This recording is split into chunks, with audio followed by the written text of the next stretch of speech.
Hey everyone, welcome to Buzzing About Romance. I am Becky, and joining me for this episode is Lindsay. Hey Lindsay. Hey. And Leah. Hi Leah. Hi. I got the two L's. You do. Yay. Look The at dream that. team. The dream team.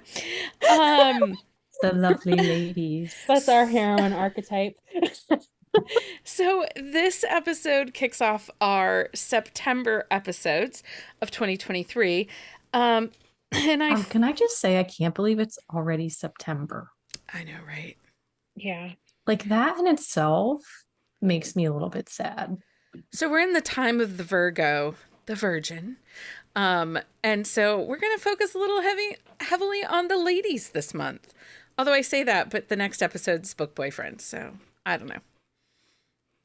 Well, but it's only one episode for it, right? Right. And then the Pour Over blog this month, the Pour Over newsletter this month, we focused on all about heroines. Yeah. That she's the boss. So if you don't... So the heroine is the majority of the month. If you don't subscribe to our Pour Over newsletter, you should absolutely check that out. We give not only curated TBRs, but recipes, and we review products. I did a whole thing on different Kindle cases. She did the Lord's work. Direct quote from Rebecca. I did. I was doing the Lord's work. I bought all these Kindle cases, and Mike didn't know why. He thought I was really trying to find one for myself, when really I was just buying them to review them, and now I have all these pieces. And anyway, I'm insane. Well, you were finding them for yourself too, and finding which ones you hated. Yeah, that list was long. Okay, so part of our new segment each week as we do a romance term of the week. And this week, I am kind of going to give you a little education in publishing, because I had a discussion with someone and they were not understanding things. So I thought this will be a good time to, the more you know. School them. A good time to school them. So the romance term of the week is copyrights, but also we're going to talk about what subrights are. So a copyright is typical of intellectual property, copyright is a type of intellectual property that protects original works of authorship as soon as an author fixes the work to a tangible form of expression. You write it down, you own the right. Filing official copyrights is what will help you if you ever are accused of plagiarism or need to pursue plagiarism against someone else. Put it to paper and you own the story idea. Subrights, because this is where it gets tricky. Subrights, this is all the rights, TV and film, audiobook, every country distribution, every type of book form, including things like graphic novels. So this is how an author can keep the rights of their ebook, but sell the rights to the paperback. So if we think of a book as like a pencil case, and inside the pencil case are all our different pencils and markers and everything. Each individual pencil or marker is a different type of subright. So you pull out one and it's your audiobook. You pull out one, it's your graphic novel. You pull out one, it's your TV. Pull out one, it's film, or film and TV are together. But it can be things like audiobook in distribution in the UK, audiobook distribution in German language. So that is what copyright and subright are, and that is why these authors are selling rights to UK publishers, because it's a foreign language publication. And that's also why they can sell the paperback distribution but keep the ebook distribution. So, does that make sense? It does. Okay. So now I like the pencil case motif. Yeah. I think it works really well. Author Rebecca Thorne over on the TikTok, she had a group of markers and was showing it with markers. And I was like, yeah, that's a really great way to talk about how you can piece out your subrights from your copyright. Yeah, so I feel like it's a really good analogy for that one. It is. Okay. So on this episode of Buzzing About Romance, though, we're going to discuss female archetypes in fiction. For each archetype, we will provide a book rec we think amplifies this archetype. In fiction, female archetypes are reoccurring character patterns or roles that represent certain traits, values, or societal roles often associated with women. These archetypes can help create relatable and recognizable characters, but they can also perpetuate stereotypes if not developed thoughtfully. These archetypes can serve as a starting point for character development, but it is important to remember that complex and multidimensional characters are more engaging and realistic. Authors can use these archetypes as a foundation while adding unique traits, motivation, and experiences that make their characters stand out and challenge the stereotypes.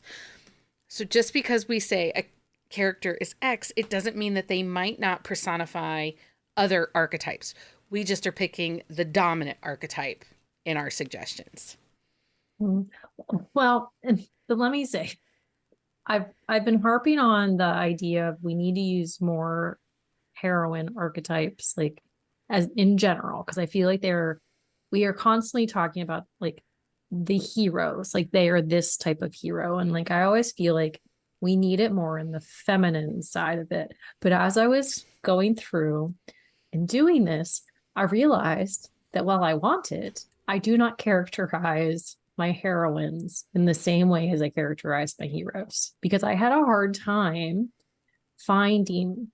Now, I was going more of the, not like the blatant like description of some of these, and I think that was part of my hang up. I was going a little deeper than I should have.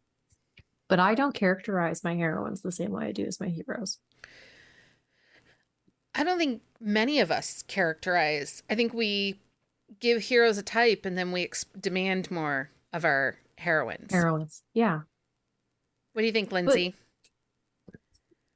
I think I agree with that, because I had a really hard time. Like, there were some heroines that stuck out to me. And like, when I went through my list and made my list, like ones that are my all-time favorite, I didn't even put them on the list.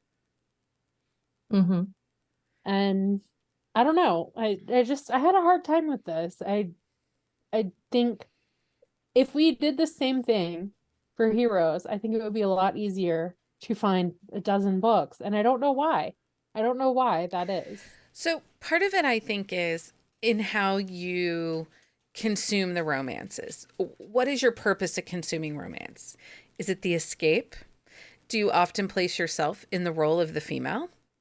Do you imagine yourself in that world and functioning within that story? Because a lot of times, if you look at how we review a book in a quick shot, we'll say, I wouldn't have made the same choice she made.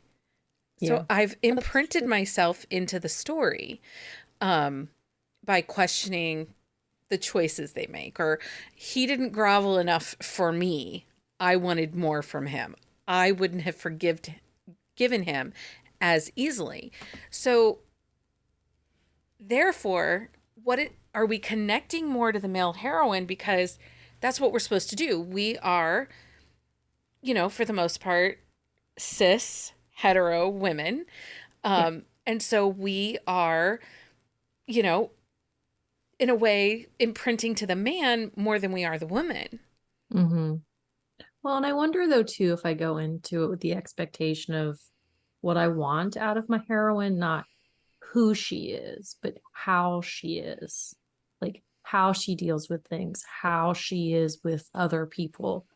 Like, and I go with the heroes, it is partially who he is, like what makes him the way he is. With my heroines, I have a totally different mindset on how I pull apart their characters. And it probably is because I'm a cis hetero woman. What do you think, Lindsay? I think I agree with that. I mean, I think I read romance because it feels like an escape. And it's definitely something I do to relax my brain. Like, I don't have to think too much, like when I'm reading romance. I can just enjoy it. I know I'm getting a happily ever after, so I'm not going to be stressed or anything like that. I can pick the trope, I can pick the type, and then the way that I perceive the world is through a female perspective. So it makes it very easy. I will talk, and then when we talk about quick shots too, I'm always talking about like, oh, I really related to this from the heroine or this or that. And it's like, I don't have that same kind of dialogue when we're talking about the hero. You're right. Like a lot of what you already described about how we talk about the heroes, like I need more from him, or I wouldn't have appreciated that, or like I think that is really spot on with how kind of makes me sad. Well, the other piece that makes this is going to make you sad too, because I'm going to make this statement. Inevitably, I think women are harder on women. Yeah. We kind of let dudes sometimes just whatever effort they put sometimes is just enough, right?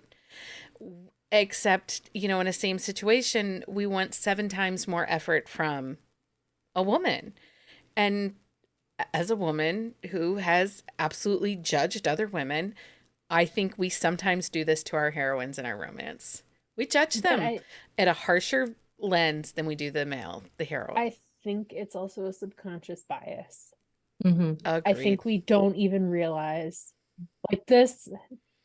That's what makes me sad, is that it's like a deeply ingrained subconscious bias that you don't even realize is there until you go to do an episode like this.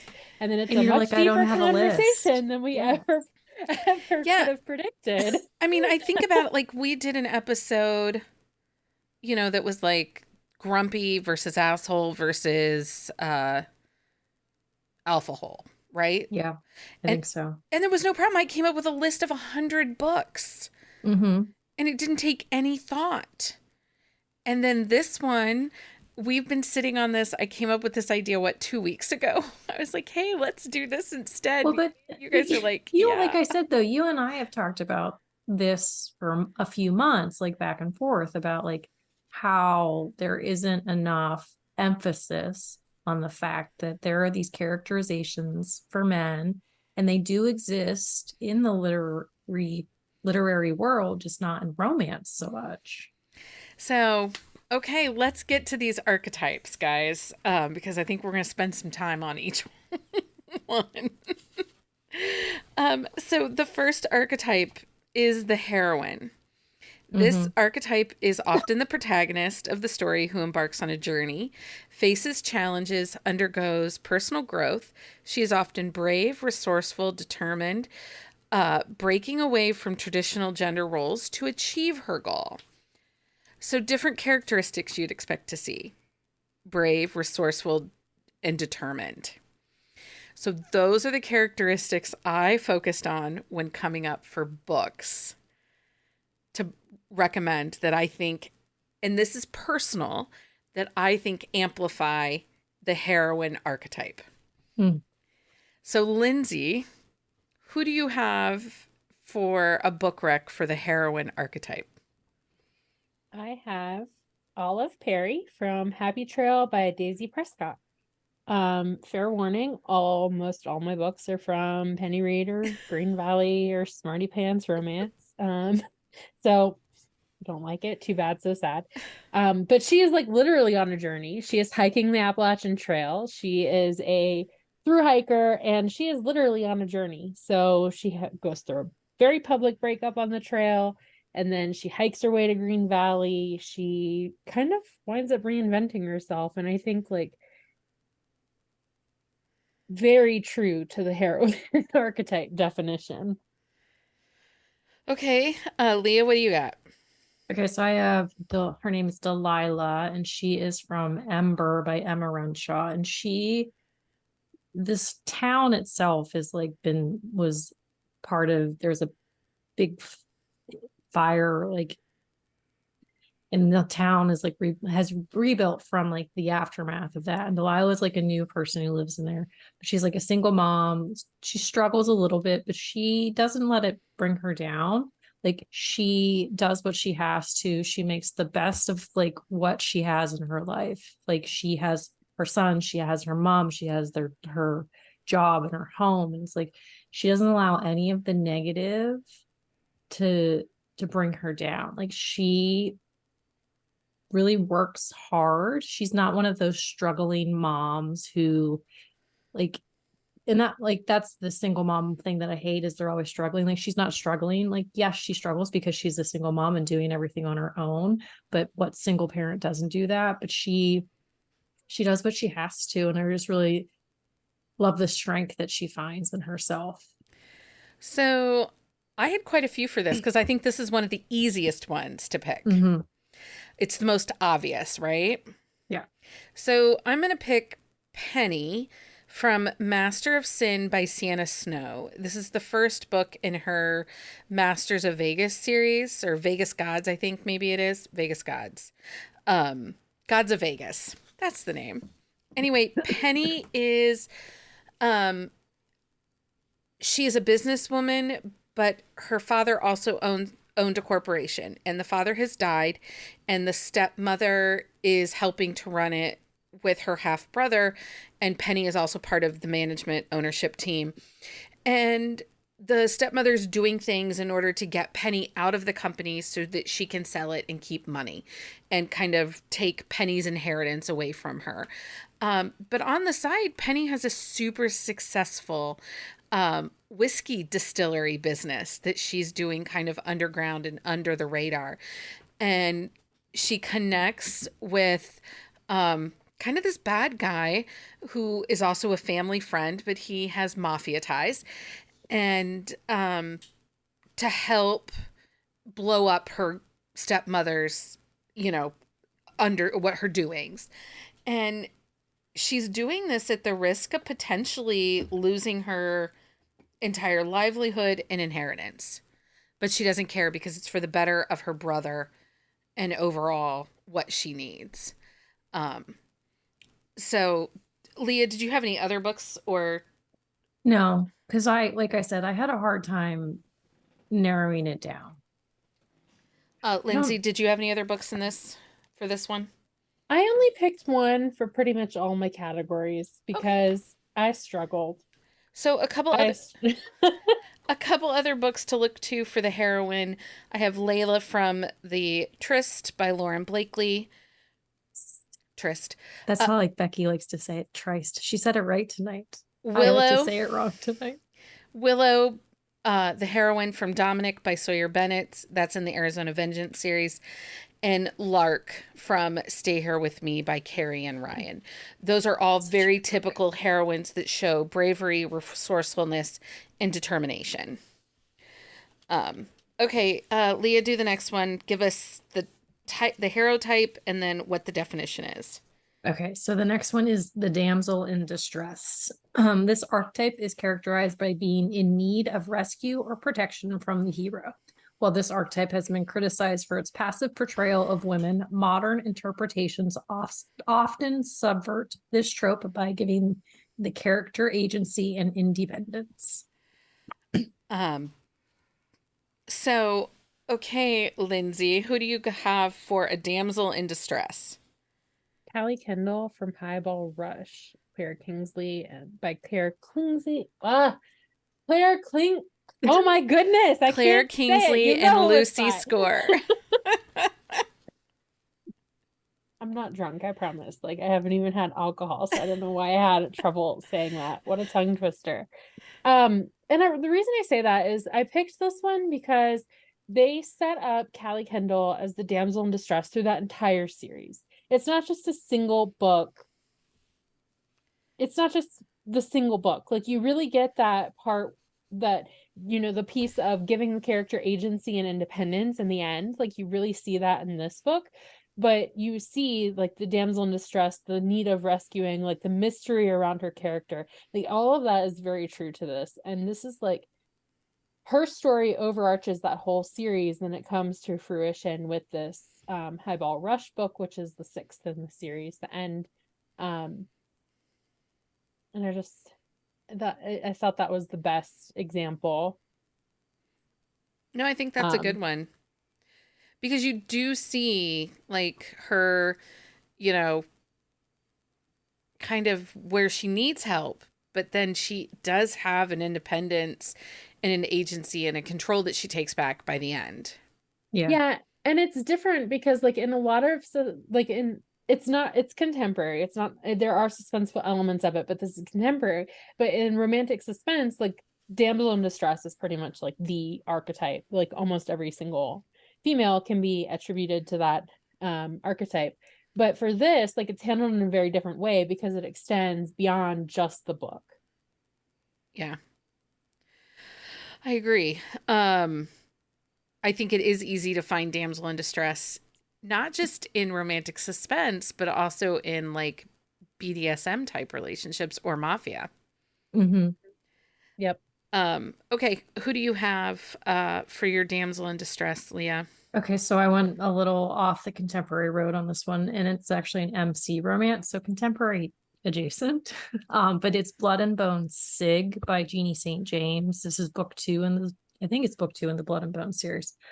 So the heroine Autumn, when she is first found in the series, she is found beaten, she is found bloody, and it like their whole story is about her coming to terms with what happened to her before she was found, how she takes back the ownership of her own life and where she moves forward from there. And I think it's a really interesting story of where she came from. And I don't want to give anything away because if I talk too much about that, then it gives away enough like little things. But her whole story is about how she moves forward and takes what happened to her and creates a better story because of it. So for me, I picked Hazel from Hot and Heavy by Mary Carr. This is a male female romance. It is part of her Italian Stallion series.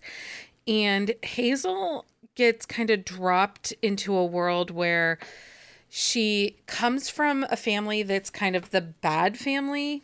You know, like her uncle's been in jail, her mother and father both are known for being kind of criminals, like, but petty crimes.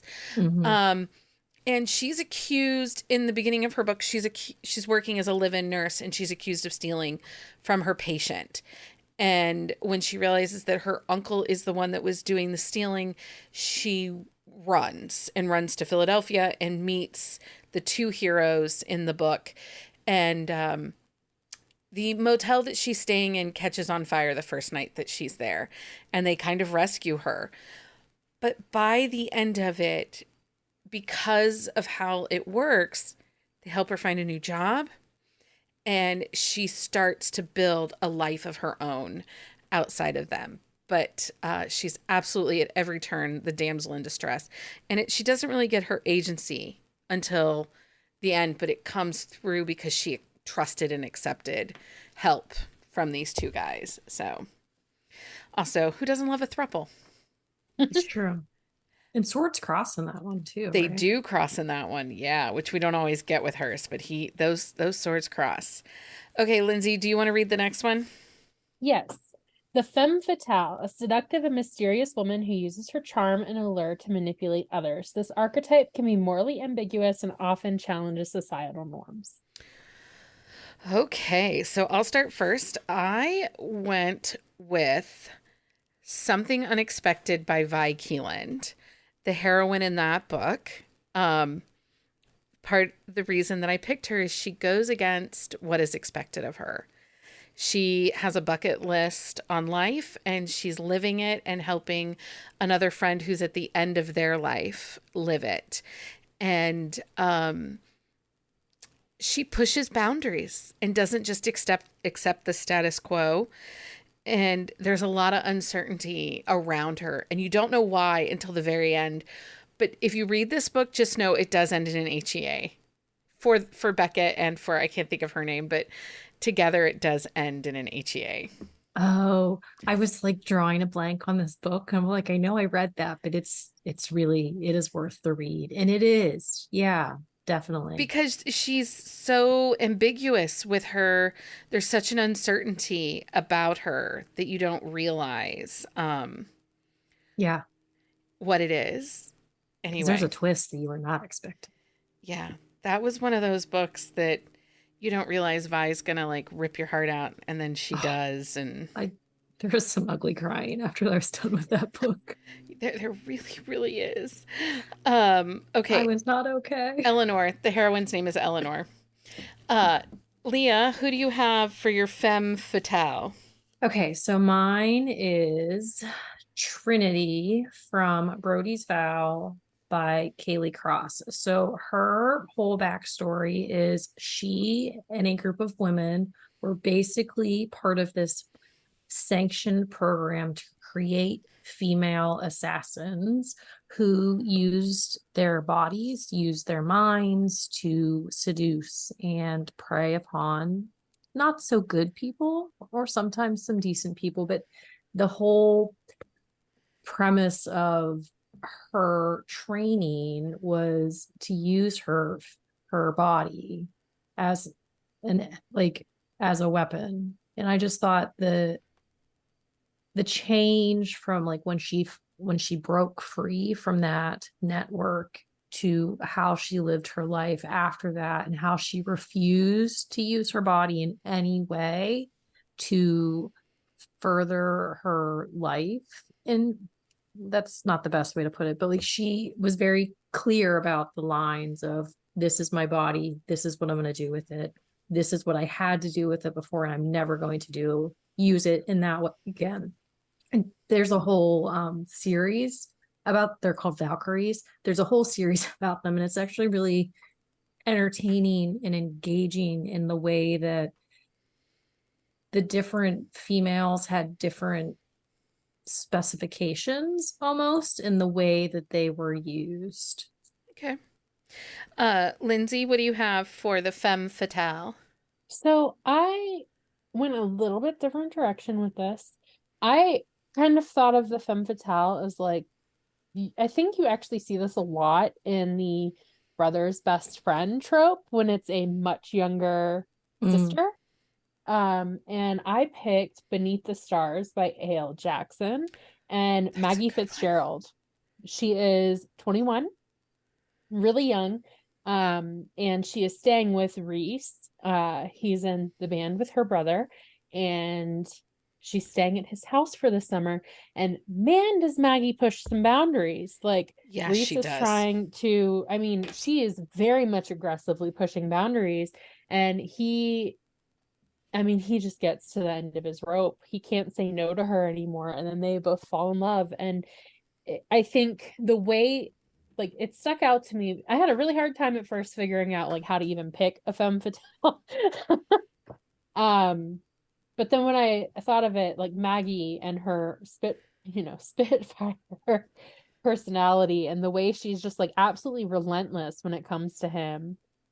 She won't take no for an answer. She wants him and she knows he wants her. And yeah. And I think you see that a lot. That's a great way to look at a femme fatale too. It is, because I did not make that connection there, but it is. That's a really great one because she does. But another heroine that's like that is Joey from Sadie Kincaid's Joey. Joey. Yeah, Joey's actually a really good one for that. Femme fatale.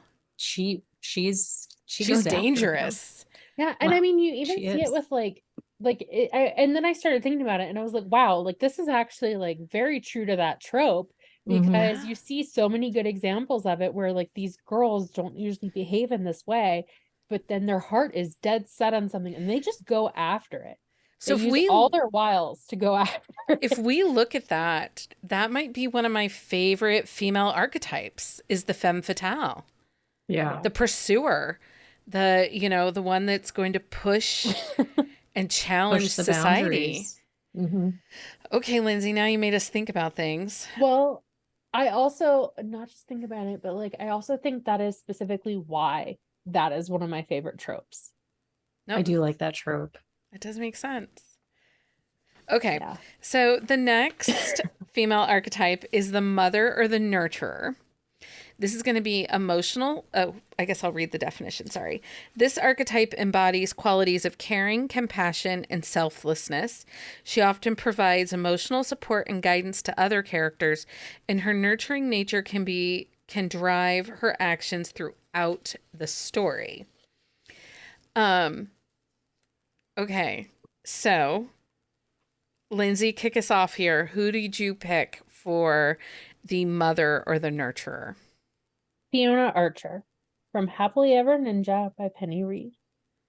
Okay. She's a secret spy badass by night and a mother figure for both her children and the ladies of knitting in the city by day.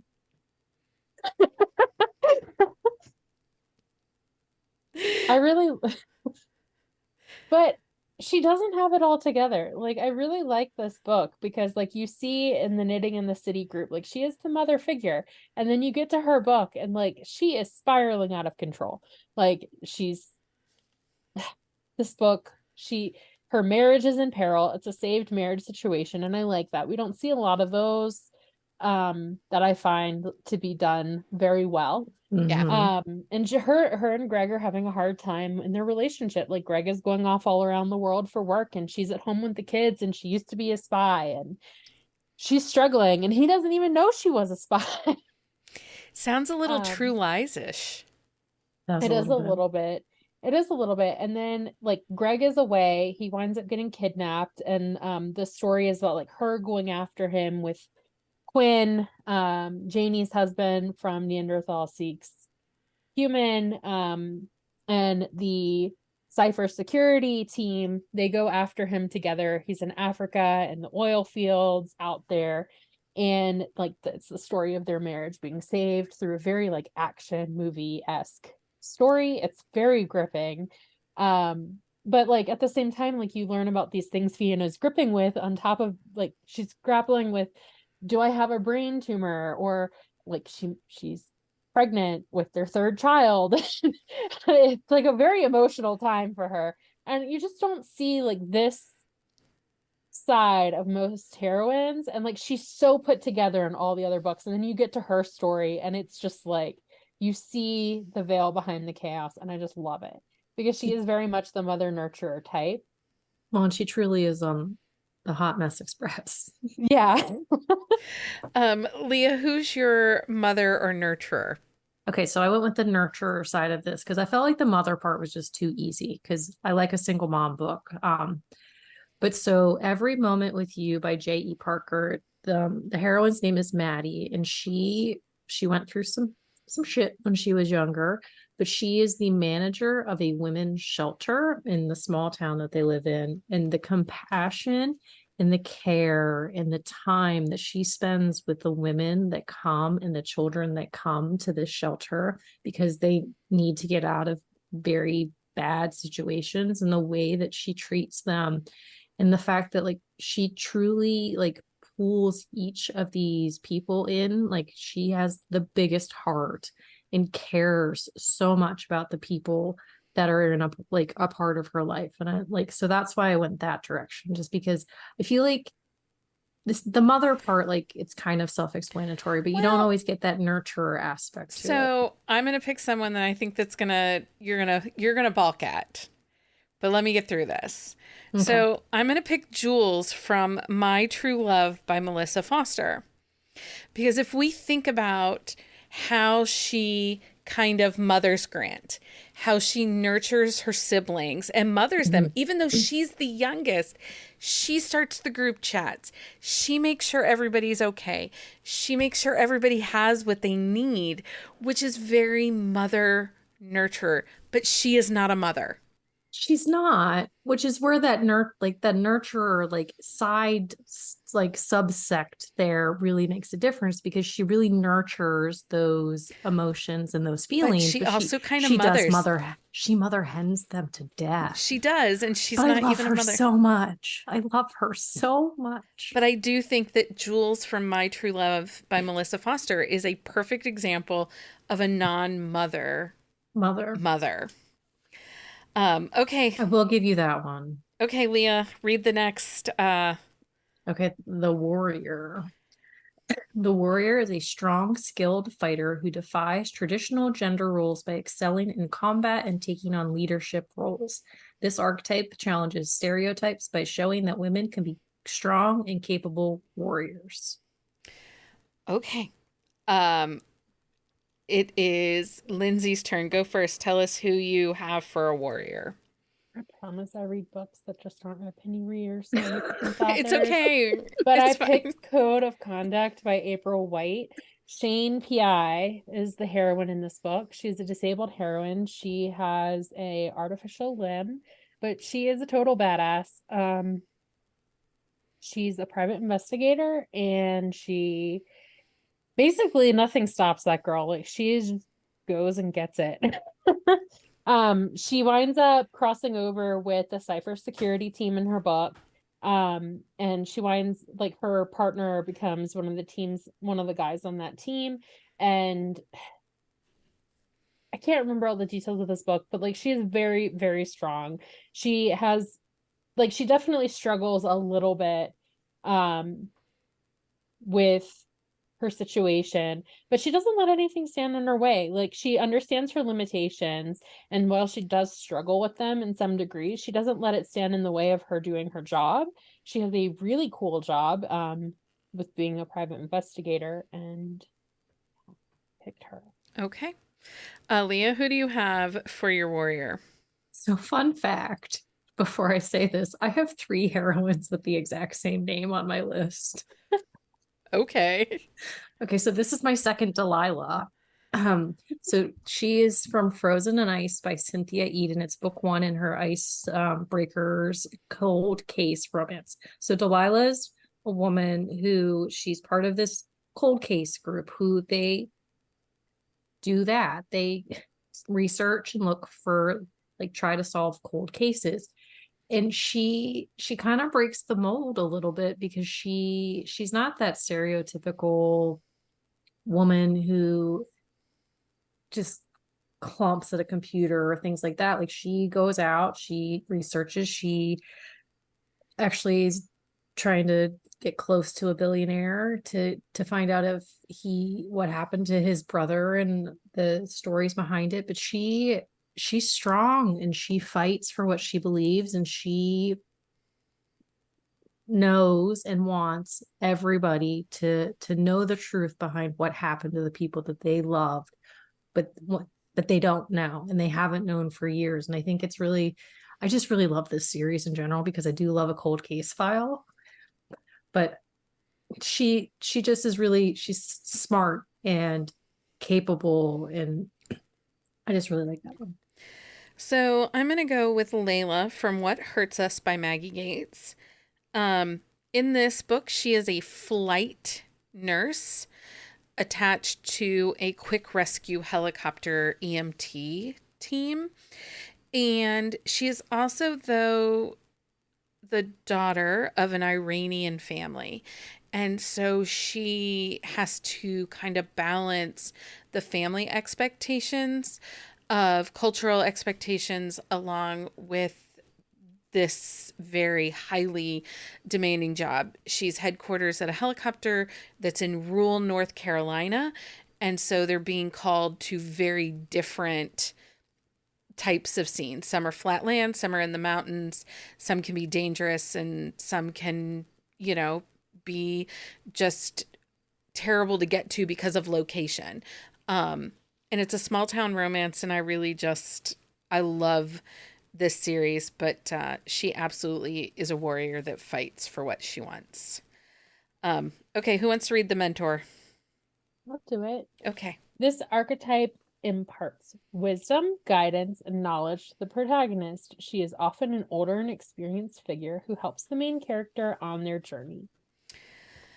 Okay, so I'll go first on this one. I went with our heroine from Man Candy by Vanessa Vale.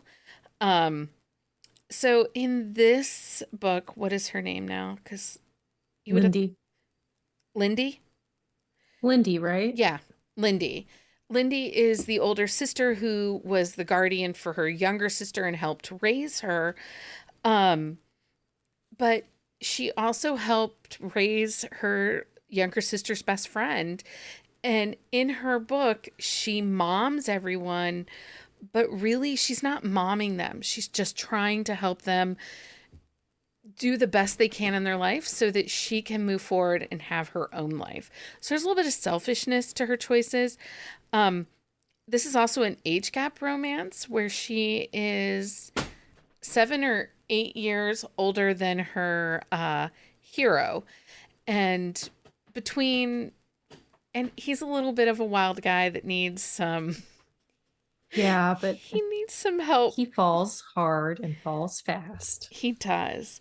But Lindy from Man Candy by Vanessa Vale is a great mentor because she also mentors the other heroes in that series. Mm-hmm. She gives a lot of advice. Okay, Lindsay, who do you have for mentor? Grandpas from a proposal they can't refuse.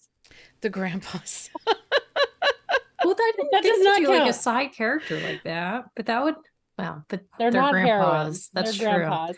So But I the don't actually have The one. Bra Brigade would work really well because Melissa- they are mentors in like the Silver Island series.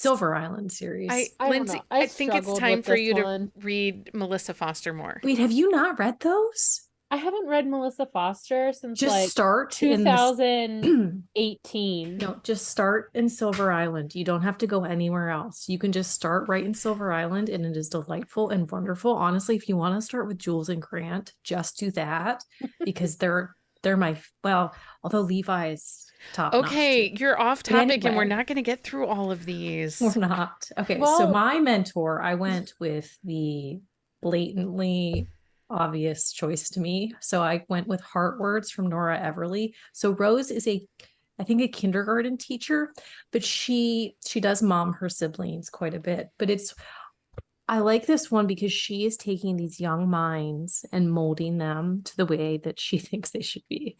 There we go. Okay, Leah, read The Rebel. Okay. The Rebel, a character who challenges authority, conventions, and societal norms. She can be outspoken, unconventional, and determined to break free from limitations placed upon her.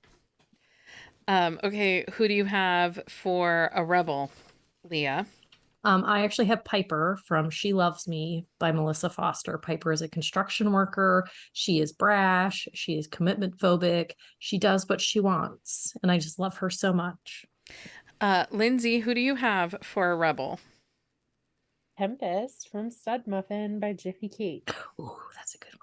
She is one of my all-time favorite heroines, and I could not help myself.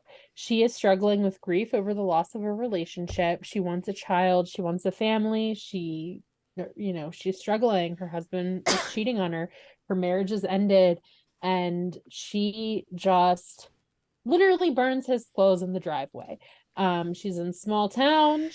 That is not how you behave in a small town without getting a lot of notice, and she just feels her feelings, and I really love that about her. So that's mine. So I picked Salve from Between Never and Forever by Britt Benson. And part of the reason I did that is because she breaks free from the limitations placed upon her. She is raised by an alcoholic, drug-addicted mother and who is in an abusive relationship, and Salve runs away and lives her life and re-encounters the one boy that was ever nice to her in her small town growing up. And Salve becomes a success. She is now a rock star living her best life, and she's filming a movie close to where her hometown is and reconnects to this boy. And it's just how she, what was expected of her, she said, no, I'm not going to be that. I'm going to be better and bigger than that, and does everything in her power to make herself bigger and better than what's expected of her. And also that book, so good. So much emotion. Cannot recommend it enough. Okay, read the next one, Leah. The Ingenue, a young, innocent, and often naive character who is discovering the world. This archetype may evolve as the character gains knowledge and experience. Okay, Lindsay, who do you have? Okay. I have Thea Pope from Anger Bang by Avery Flynn. I was really surprised how much I liked this book. Thea is a full-blown adult, but she lets her wild child out. She is basically on an anger bang mission with the best man, because she goes to this destination wedding for her reality TV star sister. The whole wedding is a reality TV series that's being filmed in remote Wyoming. And basically it kicks off with her sister she overhears her sister telling the bridesmaids that she's basically just there for TV. Her sister doesn't even care that she's there. So she announces to the whole wedding she's gonna bang the best man. And the entire book goes from there, and it is just, it was one of my favorite books this year so far. Okay. Sounds like a lot of fun. I laughed so hard, so many times. I have the audiobook. I need to just sit down and listen to it. It's been on my TBR for a while. It's one of the only books I read this year. I hadn't even planned to read it. I just did because I had a dinosaur on the cover, and it was like, sure, why not? And I was kind of looking forward to it because of the concept of the anger bang. And then I stayed up, and it's the only book this year I think I stayed up all night reading. It has a dinosaur on the cover. I mean, that sells you right there. Okay, Leah, who do you have for the ingenue? I have Addison from Hidden Waters. So she's very sheltered growing up, like does not really understand how a lot of the world works because of her upbringing. And she, like, as the story progresses, she really comes into her own and like who she really is and what she wants out of life. Who is that by? Catherine Cowles. Sorry. Oh, okay. I forgot that part. I'm sorry. I'm like trying to place it. I knew that I knew it, but yeah, yes. It's her and Beckett's story. But yeah, she was so sheltered, and she wanted to live her life, but she didn't have the opportunity. But now that she does, like, she's experiencing everything. And I really love the way that Catherine describes like her experiences for the first time. It's like this open eye, like almost out of body experience sometimes. It's a really well done story. So I am going to pick Isla from Make Me Exhale by Marie Johnston. Again, Marie, I hope you're not washing your hair when I give this rec. If you have not read the Oil Baron series, I cannot recommend this series enough. Isla's book, God, the emotions in this book, a top read of 2023 for me. I'm still not over this book. And part of the reason that she is the ingenue is she's the youngest of her family.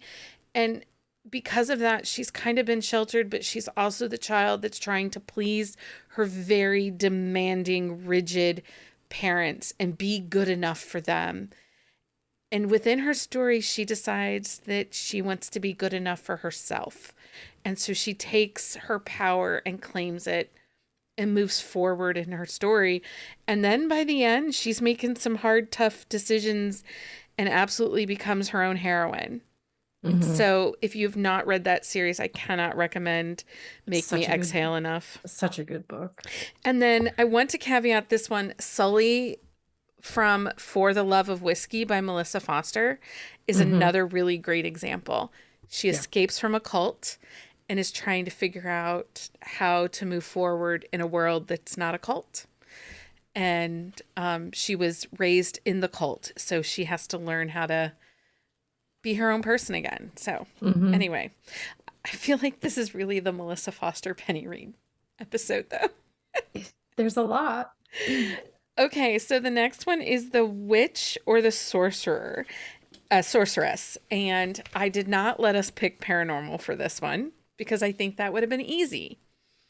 Oh, when I've had like 15 paranormals, like right there. So often possessing magical powers, this archetype can be both feared and respected. She represents a connection to the mythical and the supernatural.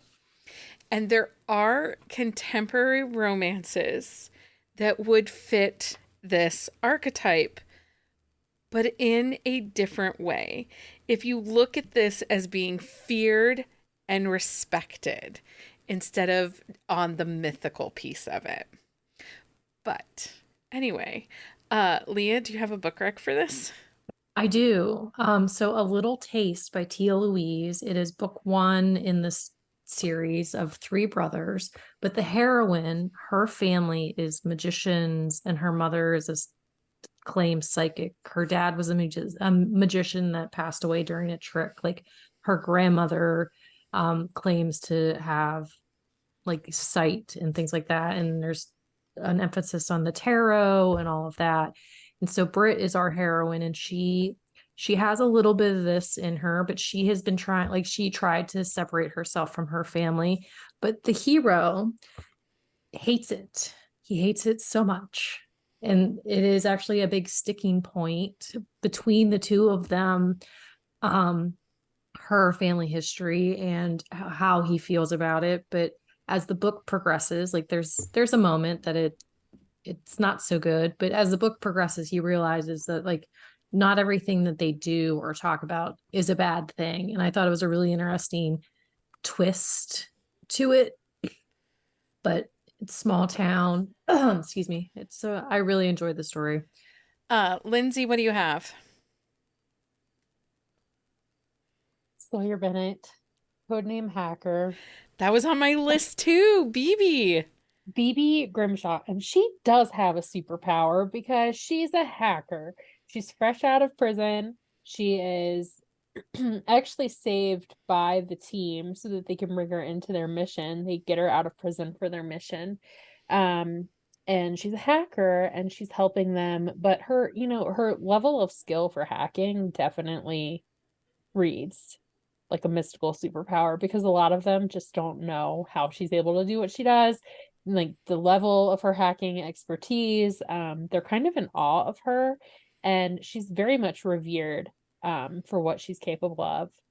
And then she's also just a badass. She is a badass. She is a badass. So Whispers in the Dark by Maya Banks. The heroine Shay has maybe some telepathy type connections. It's never clearly stated, but she's definitely an empath, and she emotionally connects to Nathan, who is being held captive as a prisoner of war. And that is their story, and it's part of the KGI series, which, obsessed with.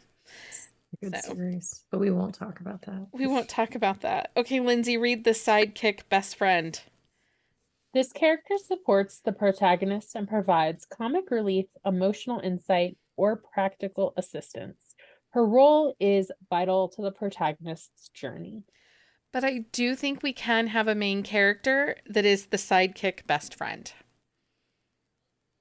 Okay, so Lindsay, go ahead. Give us who you got. I didn't pick a heroine for this one. Okay. I picked JJ and Charlie from Walking in a Witchy Wonderland by Juliet Cross. They have a short story, but their romance really kind of like trails through, and I know it's paranormal. I don't care. Yeah, but JJ and Charlie are not paranormal. No, they're not. Exactly. Their story is contemporary. So I love the way that their story is built. You get all of the lead up, like the build up. Their romance is in the background of that entire series. And then what you get in Walking in a Witchy Wonderland is like the bang moment. Literally the bang moment. That's so funny. How many times am I going to say bang? And a lot. That's okay. It's a drinking game. Play along. Anyway, but I love it. I love them. And I really like that short in Walking in a Witchy Wonderland. And they're both sidekicks and BFFs to all the sisters and each other. That's true. Who do you have, Leah? Okay, so my book is The Way You Are by Sylvie Stewart. So this book, it's Liv and Brett's story. But the way that the book starts out is they actually did not know each other at the beginning of the book, or they had just met each other. So their story is like the creation of their friendship, like, and they become sidekicks to each other. But she has a boyfriend for a good portion of the book, so you don't know how it's gonna work. But like they do everything together, like they become each other's sidekick. Which is so interesting that you read a book where the heroine had a boyfriend. There's nothing happening. It's okay. It was Sylvie Stewart, so I trusted her. Yeah, it was just a really interesting take, because like they meet and then they start doing all these things together and they create this really great friendship. And I think that she tries to be his wing woman at one point, if I remember right. It's been a while since I read the book, but yeah, it's good. Okay, What about you? Okay, this one was this was my hardest one to pick. So I think I'm gonna go with, I have two that are tied, so I think I'm gonna give you guys both. But first I'm gonna do Jenna from Gage by Sawyer Bennett. Because as we met Jenna back in the Arizona Vengeance in Jet's book. She's the sister to the heroine in Jet's book. And Jenna, every time Jenna's on the page, she's doing everything she can to love and support the people she cares about. She helps Brienne. She helps, let's see here. Who else does she help? Like, she just helps everybody. Like, I feel like Jenna's love language is helping. Yeah. She's such a great character. And so I really felt like that with her because she is kind of the sidekick in a ton of different books, right? But then that also made me think of Tessa from Promise Me Always by A.L. Jackson. Tessa was not supposed to get a book, but all of us were like, wait, where's Tessa? So we're like, Amy, she needs a book. And Tessa is the best friend that wants to help out everyone. And she helps out her hero by entering into a fake engagement so that he can get custody of his kids. And that book is emotional and powerful and probably one of my top reads of 2023. Okay, so next up is the Queen. Or ruler, a powerful, authoritative figure who holds leadership and responsibility. This archetype can showcase strength and diplomacy as she navigates political and social challenges. So, Leah, who do you have for the Queen or ruler? Okay, so mine is Charlie. She is the heroine in My Madam by Savvy V. She is the owner of a gentleman's club. It has mafia like sub vibes to it.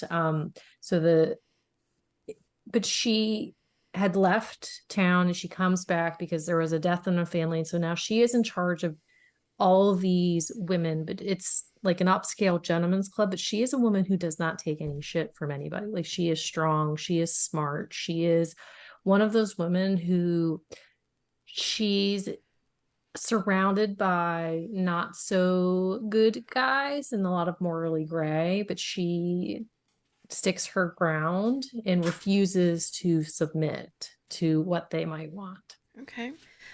Lindsay, what did you have for the Queen or the ruler? I threw it back to one of my old favorites. So Megan from The Billionaire's Arrangement by Violet Vaughn. She inherits a multi-billion-dollar company from her parents, and it really comes out of left field because you get to know her in this series as a ski bum. She lives in Colorado with her friends, and they basically just ski. She lives a ski lifestyle. It's also a relationship in peril book because she's been in a relationship with the love of her life for many years, and like, he's confused about why their relationship's not progressing. He's really pushing for them to like get married, and she's just like blowing him off because she knows she's going to have to move back east and take over this company. So it's about her coming into her own as a leader, taking over the family business, but then also really like, it's more about like the becoming of the archetype for her in this book. Yeah. But it's good. Okay. Okay, so mine for the Queen, the ruler, I'm going to go with Becca from Only One Touch by Natasha Madison. She is a queen. She's the queen. I mean, she is working within a male-dominated industry with professional male athletes. She's a sports agent, and she comes up against the owner of the hockey team, freaking Nico. But she is powerful and owns her power and is, kind of rules with an authority because the players that she represents, like, it, go to her for advice and then use her advice. Like, they don't just pat her on the head. They know that when Becca has spoken, she's spoken, and she speaks, you know. When Becca speaks, you listen. Right. So I think that she is by far a queen in her book. Wow. Freaking Nico. Right. Asshole. Okay, so the last one is the unrequited lover, a character who pines for the love that is not reciprocated.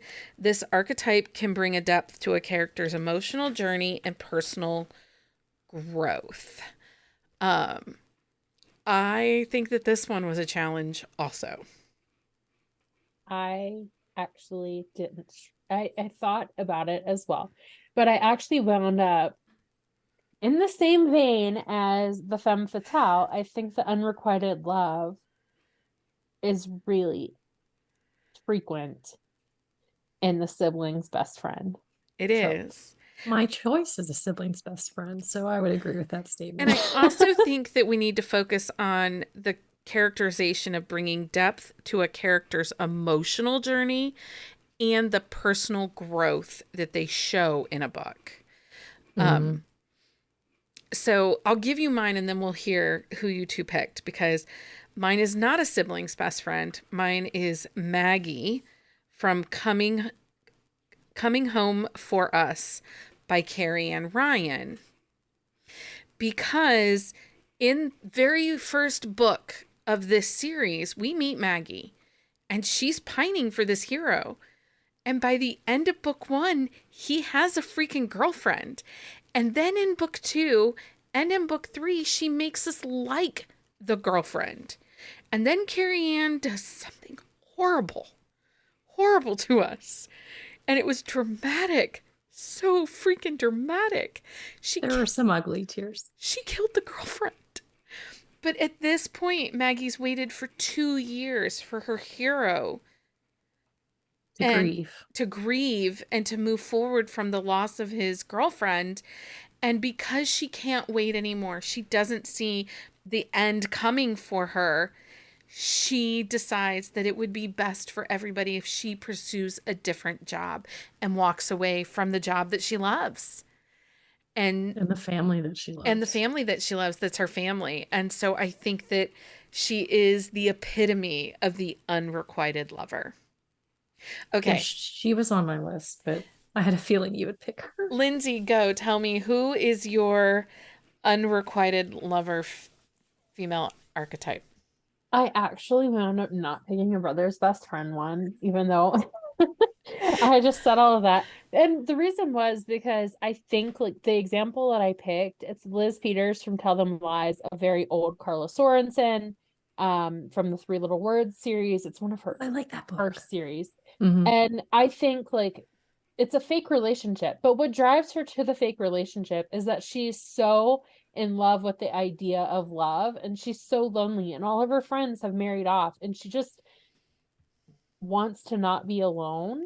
And I think like it's not necessarily being in love with a person or pining for a person, but like the love itself. And I kind of like that interpretation of it too. I do too. Okay, Leah, who do you have for the unrequited lover? So this is my third Delilah. It is Seducing Sawyer by Melanie Shawn. So Delilah is a woman who she's real-bodied, has some hang-ups about it, and she has loved Sawyer Briggs from afar for many, many years. So she's pined and decides that she's going to femme fatale him in a sense, but she decides that she's ready for the unrequited to not be so unrequited anymore. And but she is pined for years. But what she doesn't know is that he is pined for her also. So it goes both Mutual ways. Mutual pining, but he has some hang-ups, so she has to get his head out of his ass. But it's very good. Okay. I really like it. Well, those are our female archetypes. These are the ones that are most common in fiction.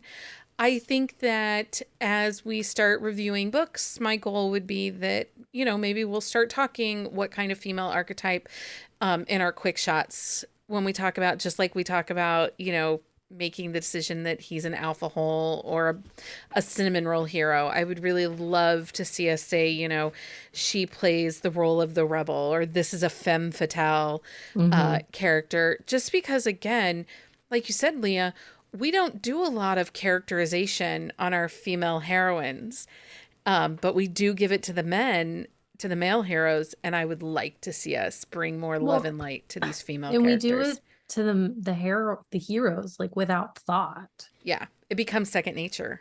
Yeah. So I think we can do all do better in bringing lots of love and light to the female archetype. Okay, so guess what, guys?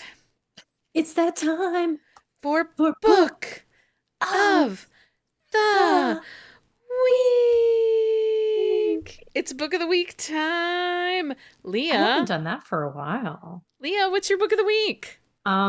So I've had a rough reading week, but my book of the week is Mine to Share by Kennedy Mitchell. It is her book 8 in her Protection series. It is male, female, male, so no swords crossed, but that's okay. But there's mutual pining from all 3 characters.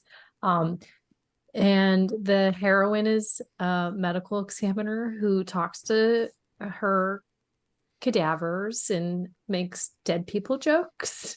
She does. She does. Very good. Pretty funny. Lindsay, what's your book of the week? Into the Tide by Laura Pavlov. I finally read it. I've had it for a long time. It's I think it's brother's best friend. Yeah, brother's best friend. She's working at her brother's best friend's bar for the summer. It's kind of a beachy read. She's just out of college and she's kind of figuring out herself. I've had it on my TBR forever. I actually had the audiobook from when the book first dropped the audio. And I just finally listened to it this week and I actually really liked it. Okay. So it was my first ever Laura Pavlov. There you go. My book of the week was I Want It That Way by Karen Gray. It is book 3 in her Carolina Classic series. I listened to the audio of this book and it was phenomenal. It takes place in 1998, 1999 Wilmington. I put Virginia, but it's North Carolina is where it is. And it's kind of a Dawson Creek style TV show, and it's called Lawson's Reach. It's such a Dawson's Creek. This is the story of Luke and Danny. It's a fake relationship, close proximity romance, but it also deals with such topics as women's health and the woman's right to choose reproductive rights. And it also has some mental health rep, some PTSD, and there are cute floofy dogs in this book. So I love a floofy dog in a book. I cannot recommend this book enough. The audio, Amy McFadden does the audio, and it was really, really well done. And there's a male narrator. I just don't remember his name. But she did a great job. And so I really, Apparently he's not important. I really enjoyed this book. You have been talking about it for days. Yeah, I really liked it. I think what I liked is, well, one, she carries a pager and his cell phone doesn't work anywhere. And he has to call after 9 o'clock for free nights and weekends. Is it set in the 90s? Yeah, 98, 99. So it's like our heyday. Yeah, so it's called Near Historical. I feel more like it's like throwback romance kind of thing. But it's just really great. I really enjoyed it. I love that. She carries a pager. She does. She does. It's so funny. And he goes to use his cell phone and she's like, you don't have signal out here. And I'm like, where doesn't you have signal? I grew up where we did not have signal. No, I know, but it's like, because anyway. Everybody has signal everywhere for the most part. There's a rare place where you don't have it now. It's just called Northern New Mexico. Northern New Mexico. It was really great. And it's a little slower burn, but it's absolutely phenomenal. And I can't recommend it. I've heard good things about that series. Especially if you were a Dawson's Creek watcher, which I was not. So I was. It has all those. But we all know your answer to that, Lindsay. Yeah, I did not have not have TV. Before we get into all of our normal Patreon updates, I just would like to say that there are other ways that you can support the podcast. If you're enjoying this episode, please leave us a review. If you're following us on social media, please like and comment. We'd love to hear from you, and we're starting to collect feedback for the 2024 season. You can find details on our website and a link to the survey on our social media. You don't have to be a Patreon member to help support us. Reviews and sharing episodes and and commenting on our social media absolutely is super helpful. But also recommend us to fellow podcast listeners or romance readers. We're a good time. So Patreon update, swag packs are headed out for September this week. I'm so excited to share that our swag pack sponsoring authors for the month of September are Renee Rose, Melanie Moreland, Kelly Elliott, and Helena Hunting. This is a fairly large pack of swag coming your way with so many good things in it. Swag packs go out to the Fancy Drink Cold Brew and Queen Bee tier. We still have fun buzzing about romance exclusive stickers, mood reading cards, and other fun things. These are mailed monthly, usually around the 5th of the month. And we do ship these internationally. There is no wait time on this perk. It kicks in as soon as you join. And because of our amazing Patreon members, we're able to bring you 3 episodes a week. And we are still working on our goal of 75 members so we can plan our first ever book retreat. Anyway, Lindsay and Leah, thanks so much for hanging out and chatting female archetypes with me.